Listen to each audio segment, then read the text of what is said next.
Hozir biz sizlar bilan mana shu yer osti qudugiga kiramiz. Mana bu ustunlarni manaqangi temirlar bilan mustahkamlab qo'yishgan.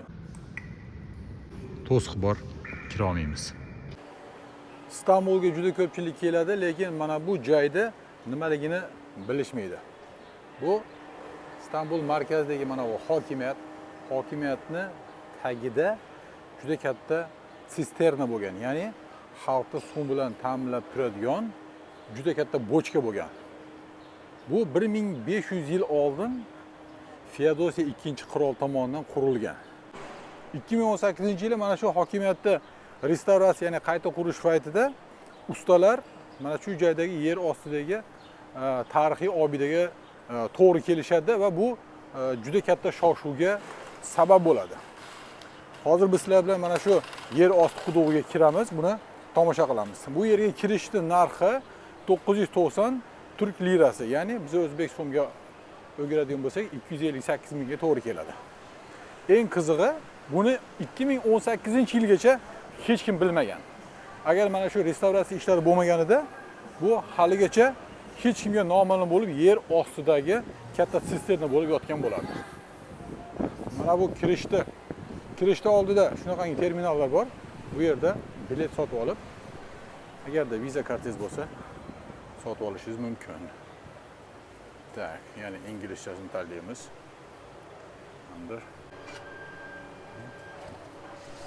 Sotib olganingizdan keyin mana bu joydan shunaqangi QR kodlik bilet beradi va bu bilet bilan kirib ko'rishingiz mumkin. Telefonlarni qo'yamiz ekan. Xullas, tekshiruvdan o'tdik. Tekshiruvdan o'tganingizdan keyin mana bu joyda QR kodlar bilan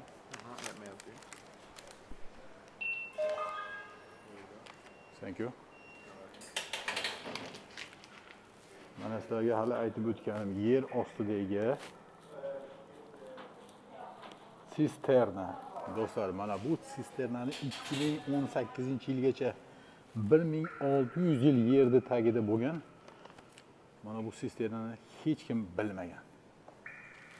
Bu Istanbulning qoq markazida joylashgan suv sisternasi, bochkasi, o'zbekcha aytaylik, bochka, ya'ni havzasi.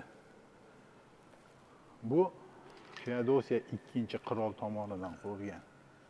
Hanuzgacha mana shunday o'zini sizlarga qanday ko'rinyapti bilmadim, juda salqin, juda baland. Mana bu arxitektura yer ostidagi mana bu suvlari bilan ajoyib bir ko'rinishni o'ziga jalb qiladi. Do'stlar, bu yerga kirganimizda shunday bir namlikni, shunday salqinlikni sezdim.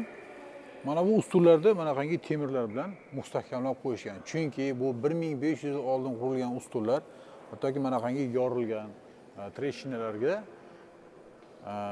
ega bo'lgan o'zi. Chunki buni xavfsizlik nuqtai nazaridan turistlar keladi, ko'p odamlar keladi. Mana shu narsalarda ta'minlagan holatda har bitta ustunga shunaqangi qo'lchalar qo'yib chiqqan. Eng qizig'i, hozirgacha suv bor. Suv tip-tiniq, tomchilar tushib turadi.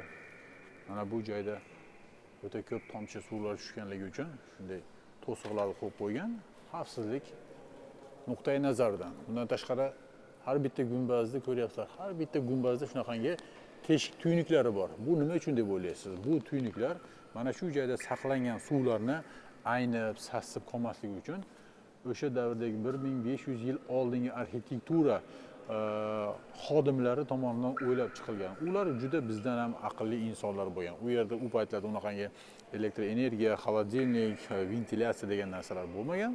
Hammasi tabiiy ventilyatsiyaga ega imoratlar.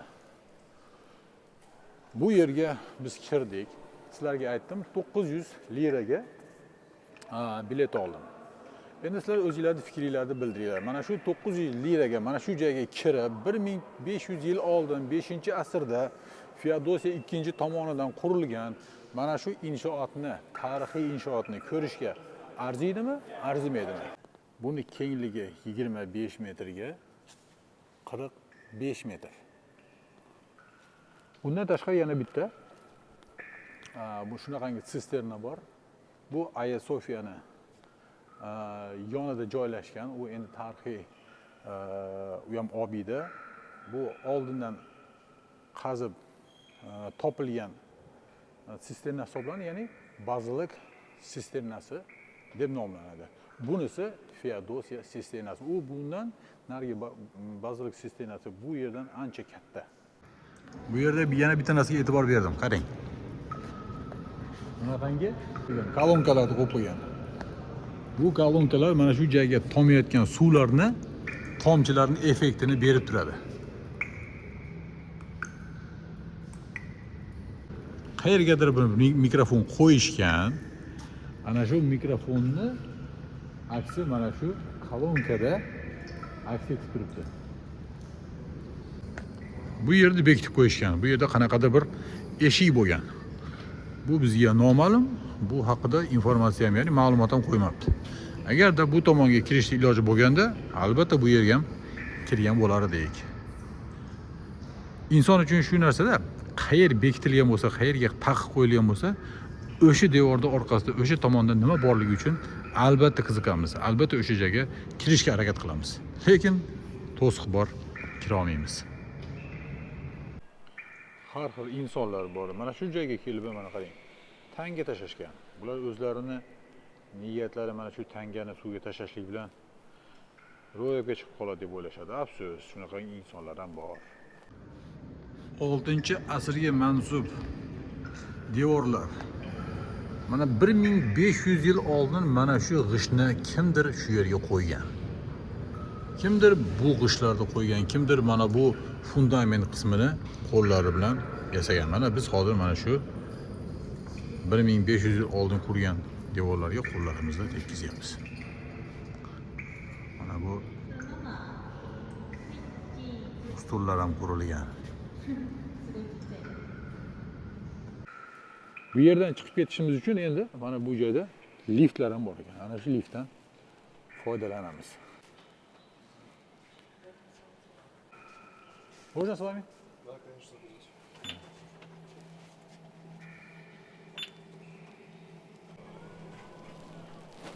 Mana shu yerga kelganda o'zimizni videorolikimizni yakunlaymiz. Shu yerlardan chiqamiz.